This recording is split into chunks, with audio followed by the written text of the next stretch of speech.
students, welcome back to the channel Molecule Mentor. So now let us talk about the next property of the d block elements. ठीक है, so transition elements की next property देखते हैं हम.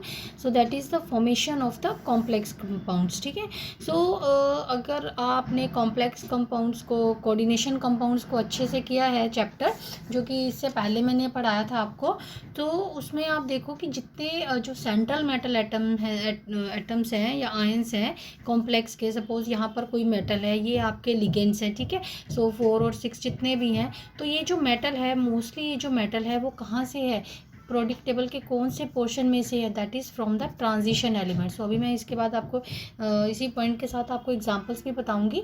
सो जिसमें जो metal और आपने कोऑर्डिनेशन कंपाउंड्स अच्छे से किया ही है, and you know that transition elements जो है they fulfil all the you can से स्टेप्स और जो भी रिक्वायरमेंट्स हैं कोऑर्डिनेशन कंपाउंड्स फॉर्म होने की, वो सारी ये फुलफिल करती हैं. So that's why this is a very simple characteristic, और you can say you have already studied it. So D block elements have a remarked ability to form complex compounds. ठीक, so this ability is on the account of the following 3 reasons. अब आप ये ability जो है वो उसका reason क्या है, और question can be why do the transition elements they form the complex compound. So first of all, that is they have small size, then high nuclear charge, and then the number of vacant d orbitals. ठीक है, so they should have the vacant d orbitals of equivalent energy where the electron donated by the ligands that can be accommodated. We know that the bond between the metal and the ligand that is of coordination type. ठीक है, so coordination bond जब form होती है, so it means the ligand जो है lone pair of electron that is kept in the vacant d orbital of the transition elements, or you can say the central metal atom. So it means the availability of the vacant d orbitals that should be there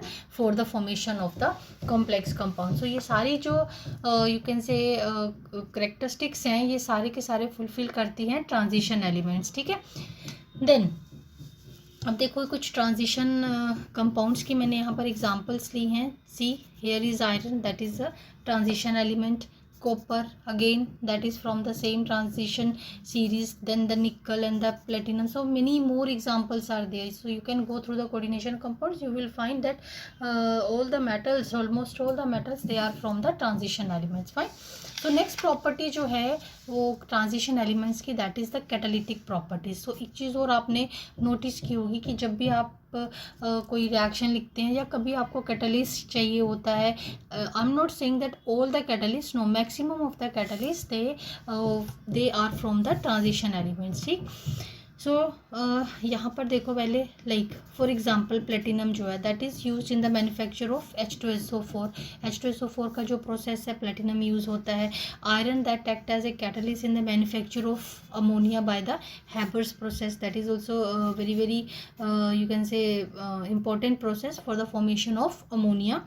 ठीक है, from nitrogen and hydrogen. So iron that is used as a catalyst. Then nickel is used as a catalyst for hydrogenation of oils. ठीक है, so hydrogenation of oils में use होता है nickel. So same way many more examples are there where we can say that the elements you can say which act as a catalyst, they are taken from the transition elements. ठीक है, so that's why we can say that they have the catalytic properties. Now they have catalytic properties, but what is the reason behind? So catalytic properties जो हैं वो तो ये show करती हैं, no doubt, and we have seen many examples also, but what are the main reasons because of which they show the catalytic properties? ठीक है, अब देखो जो first reason है हमारे पास, that is variable oxidation state. Now we know that जो transition elements हैं, ठीक है, और डी ब्लॉक एलिमेंट्स हैं, they have variety, they show A variety of oxidation states. अब क्यों है,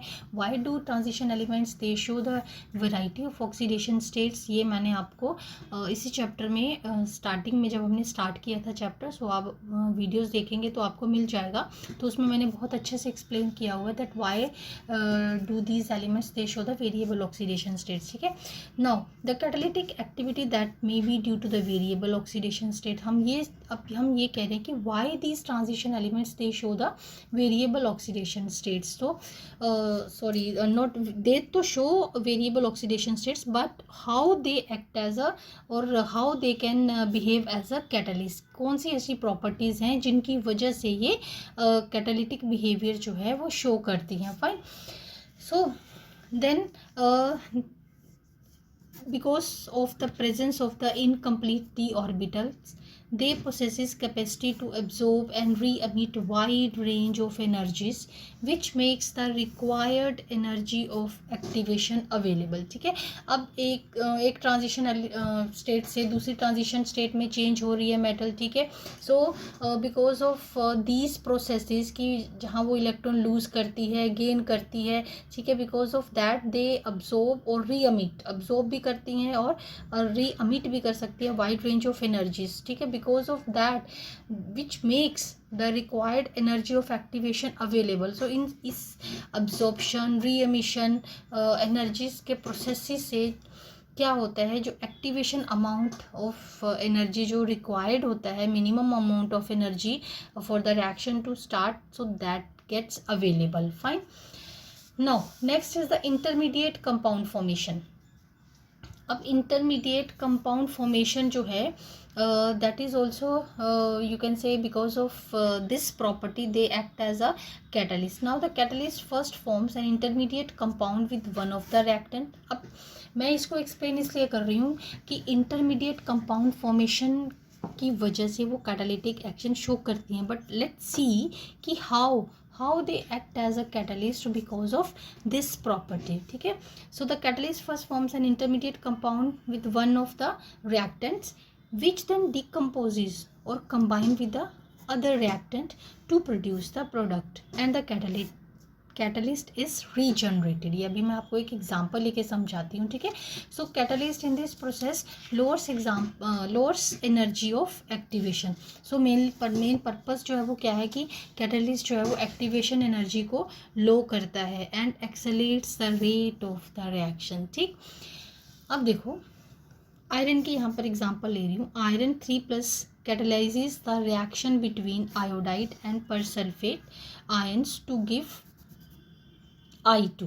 ठीक है. Iodine and the sulphate ion. ठीक है. बस देखो हमारे पास Fe3+ जो है रिएक्ट करता है आयोडाइड के साथ to produce iodine, but it itself changes into Fe2+ oxidation state, which is just as an intermediate state. ठीक. अब यही Fe2+ जो है अब थायोसल्फेट के साथ रिएक्ट करता है, then again it gets converted into 3+ and sulphate is produce. अब मेनली देखा जाए तो ये दोनों हमारे पास प्रोडक्ट्स हैं. सो पहले Fe3+ जो है वो Fe2 में चेंज हुआ, फिर Fe2 ने दूसरे रिएक्टेंट के साथ रिएक्ट किया, सल्फेट बनाया और फिर से जो है खुद को किस में कन्वर्ट कर लिया, Fe3+ में, जिस स्टेट से हमने स्टार्ट किया था. ठीक है. So in this way we can say that catalyst that is regenerated. So overall reaction अगर हम देखें, नेट रिएक्शन देखें, so iodide thiosulphate in the presence of iron as a catalyst that produces I2 and sulphate ion. सो अब ये जो है overall reaction है, ये बाइफर्केटेड, मैंने दोनों स्टेप्स आपको बता दिए कि what is the role of the iron. Fine. So in this way, because of the formation of intermediate compounds, they act as a you can say the act as a catalyst, or they show the catalytic properties. अब third point देखिए, because of which it act as a, or these elements they act as catalyst, that is adsorption. So that is very important point, adsorption. So because these metals जो हैं transition elements है, they have high density. ठीक है. then they, because of that you can say they have large surface area in their finally divided state. ठीक. so finally divided states जो है they have the large surface area. अब the surface of the catalyst that has free valencies. अब adsorption जो है that how it act as you can say how it enhances the catalytic property of the transition elements. ठीक. अब surface क्या होता है, surface पे क्या होता है, that they have the free valencies which provide the seat for the chemical forces of attraction. Fine. And as a result the concentration of the reactant on the surface of the catalyst that gets increases. actually में होता क्या है, see मैं एक छोटी सी example लेके बताती हूँ आपको. ये मान लीजिए हमारे पास कोई भी सॉलिड है, ठीक है, अभी हमारे पास सॉलिड है, और ये जो सेंट्रल एटम अगर हम मान लें, ठीक है, ये उसका अरेंजमेंट है और सेंट्रल एटम मान लें, so now this atom that is all around you can say surrounded by other atoms. तो इसकी जो सरफेस फोर्सेस हैं say they are all balanced. But ये जो सरफेस के एलिमेंट्स हैं, सरफेस के एटम्स हैं, नॉट एलिमेंट्स, एटम्स हैं, उनमें जो होती हैं अनबैलेंस्ड फोर्सेस होती हैं। So this is the reason for adsorption actually, ठीक है। सो ये बल्क में एड्जॉर्प्शन पॉसिबल नहीं है बिकॉज जो एटम है that is already surrounded by other atoms, ठीक है, ऑफ सिमिलर टाइप। सो जितना भी एरिया जो है वो बाहर एक्सपोज्ड होगा उसमें क्या होगी, फ्री वैलेंसीज होंगी, सो अनबैलेंस्ड फोर्सेस होंगी। So this presence of this unbalanced forces you can से because of that they surfaces जो है दे प्रमोट द एड्जॉर्प्शन। अब कोई एटम आएगा इसके पास, सो इसके पास अनबैलेंस फोर्सेस है, सो दिस गेट्स अट्रैक्टेड और you can say that forms a chemical, not chemical bonding भी हो सकती है, फिजिकल अट्रैक्शन भी हो सकती है, depending upon the type of the material and the type of the the material which gets adsorb on the surface. Actually this is the underlying concept of the adsorption, ठीक। So अब अगर हम बात करें कि सपोज़ ये catalyst है, मान लीजिए कोई ना कोई ट्रांजिशन एलिमेंट है, प्लेटिनम है, निकल है, कोई भी है, सो उसका जो सरफेस है that will be having unbalance forces, जिसको मैंने यहाँ पर फ्री वैलेंसेस भी कहा है, आप अनबैलेंस फोर्सेस भी कह सकते हो, ठीक है। Now what will happen, the reactant will come, मान लीजिए मैंने इसको आर माना, reactants will come, they gets adsorb on the surface, ठीक है। सो अब एड्जॉर्प्शन से क्या होगा, बहुत सारे जो रिएक्टेंट हैं वो सरफेस पे आ गए मान लीजिए, ठीक है। So maybe you can say the formation of chemical bonding can be there, but the bonds they are not so strong. ऐसा नहीं है कि एक बार यहाँ पर ये एड्जॉर्ब हो गया और बॉन्ड जो है वो इसके साथ बन गई, बट ब्रेक ही ना हो। So they are always the weak forces of attraction, ठीक है। सो अगर केमिकल बॉन्डिंग मान लीजिए केमिकल फॉर्मेशन हुई भी है बॉन्ड्स की, सो आफ्टर द रिएक्शन जो है दैट रिएक्टेंट जो है वो मान लीजिए ये मैं आपको एक बार बता देती हूँ, ये दो रिएक्टेंट है, ठीक है, वो सरफेस पे आए, एड्जॉर्ब हो गए, ठीक है। Now they come close to each other, they react with each other because they come very close to each other because of the adsorption, and then the products they are formed, a product they leave the surface, ठीक है। so surface जो है वो फिर से free होगी, ठीक है।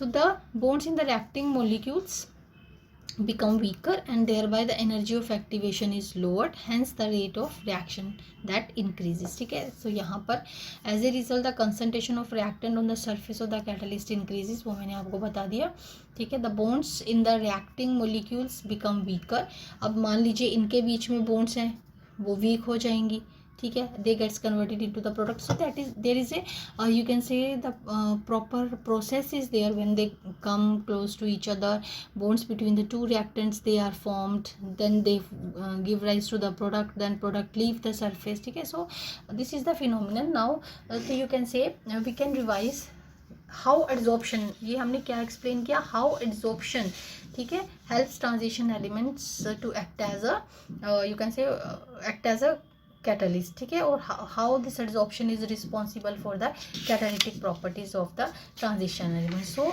इसमें हमने कौन कौन से पॉइंट्स पढ़े हैं इसको रिकॉल कर लेते हैं। So what is the reason behind, so why do transition elements they act as a catalyst, ठीक। So first is the variable oxidation states, then formation of intermediate compounds, and then next is the adsorption, ठीक है। So that's all for this video.